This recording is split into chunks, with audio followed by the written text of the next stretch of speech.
Hello sa aking mga Kurakaters dyan. For today's video ay gagawa tayo ng sapin-sapin. Ito ay koi fish.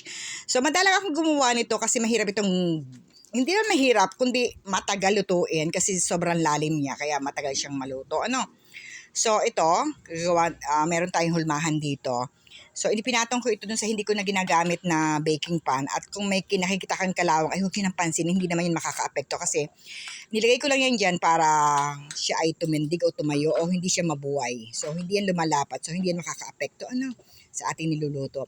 So ito, mango flavor ito, mango flavor, langka flavor ito pero orange ang ginawa kong kulay. O, ayan, ikinakalat natin. At yan ay buhay na ang apoy niya na habang naluluto siya, ikinakalat ko at habang tumitigas siya. Ganyan. So, ayan. Kalat-kalat lang tayo. Ayan, tuloy-tuloy lang tayo. Lagyan natin yung mga fins niya. O, para magkaroon ng, alam mo yun, yung magandang design. So, ito, dahil sa kakamarites ko, napabayaan ko, tumigas na siya. Ayan, tinan mo, nag-struggle ako sa pagkakalat sa kanya. Pero hindi naman problema yan. Oo. Ayan, ikalat muna natin. And then, buhusan natin na ng butter na white. So, ito, lalagyan natin. O, ayan, 2 cups ang ilalagay ko dyan. Pupunuin natin siya. So, ito, 45 minutes natin lulutuin. Ito, matagal talaga siyang lutuin, talaga. Actually, hindi lang 45 minutes, parang umabot na yata ako ng 1 oras. Kaya, bihirang-bihira akong tumanggap ng ganitong order. Kaya alam mo, pagbibigyan lang po ako.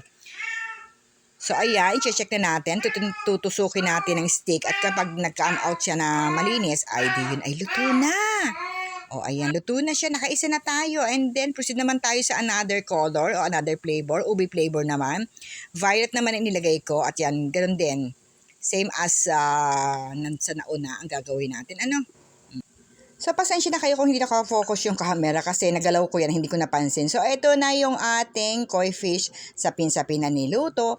At dun sa nagtatanong ng recipe ng sapin-sapin, meron ako na-upload na sa FB o baka sa YouTube channel ko. Hindi ko maintindihan kung saan. Hanapin nyo na lang, please. Okay, babush, yun lang.